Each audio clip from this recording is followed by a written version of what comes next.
Natan Sharansky has been connecting Jewish people to Israel for 50 years. There was a time, however, he didn't see anything good about his heritage. I was born in 1948 in the Soviet Union, in Ukraine. We had nothing Jewish in our life. We were absolutely assimilated. No Jewish institutions existed, no Jewish culture, no synagogue. But there was one very Jewish thing in our life, and it was anti-Semitism. There was nothing positive in my being Jewish. There was only negative. That changed in 1967 when Israel defeated the armies of Egypt, Syria, and Jordan in the Six-Day War, reuniting Jerusalem under Israeli sovereignty.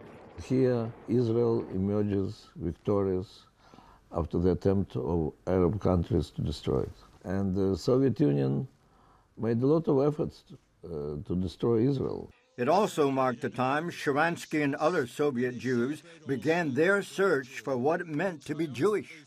Everybody connects you to Israel and says how your soldiers could do it. And you want to understand why for the world it is my soldiers. And that's when we started reading about ourselves, our history.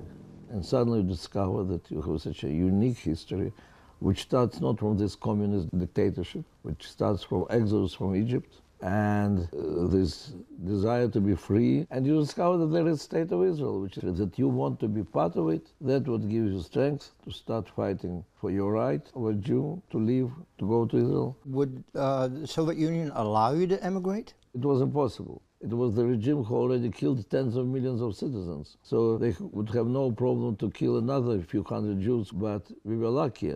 Our struggle from the very first day became the struggle of all the Jews in the world, and with the time also of many non-Jews. And they succeeded to link all the interests of Soviet Union with the fate of Soviet Jews. As an advocate for human rights and the Zionist movement, Sharansky also became known as a refusenik, a Jew who was refused permission to leave the Soviet Union and immigrate to Israel. When they arrested me finally after a few years of my activities, they accused me in high treason and explained that I will not get out alive, I'll be sentenced to death, if I will not say publicly that they're right and we are wrong. Sentenced to 14 years, he served 9, largely for spreading truth about human rights abuses in the Soviet Union. Now, I understand when you were in prison that one of the things that strengthened you was the Book of Psalms. My Hebrew was not good enough, and I was reading, comparing different words, sentences. And it so happened that the first sentence which I understood fully was Psalm 23, and when I go through the valley of death, fear no evil because you are with me. Were you a believer in God before this? There is no physical explanation why you are ready to sacrifice your life if you don't understand that there are things which are much bigger than your physical survival. When I understood that I'm released, when they took away all the prison clothes, gave me civil clothes, and brought me to the airplane, so I was lying in the snow, refusing to move until they'll bring me back my psalm book. You still have it? It's always with me, yeah. No, that's it? Yeah, that's it. Sharansky and his wife Avital were married one day before his arrest. She then led the charge for his release. They crossed the border and the airplane from Israel took me. And that's how I met, after 12 years, my wife. And that's how I met all our Jewish people. So the day which started in Soviet KGB prison finished near the Kotel with thousands of our friends celebrating my release. His struggle played a major role in the fall of the Iron Curtain, which opened the door for 2 million Jews to leave the Soviet Union.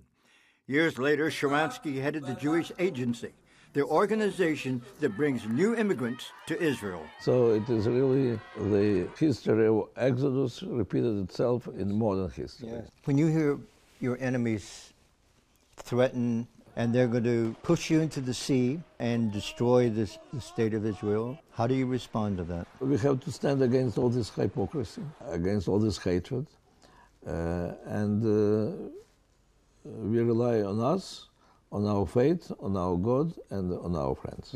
When you look back through the history and you see where Israel is now, how do you feel about your country? God speaks to us by His doings. Right. Simply look what He's doing with Jewish people, and that's the best proof of his presence. What happened with Soviet Union? Soviet Union doesn't exist. See what happened with Israel. There is no country in the free world with such a successful, strong economy. And we brought so many Jews from so many different cultures. And how they all are becoming one people united with one vision. So that's the miracle. Scott Ross for CBN in Jerusalem.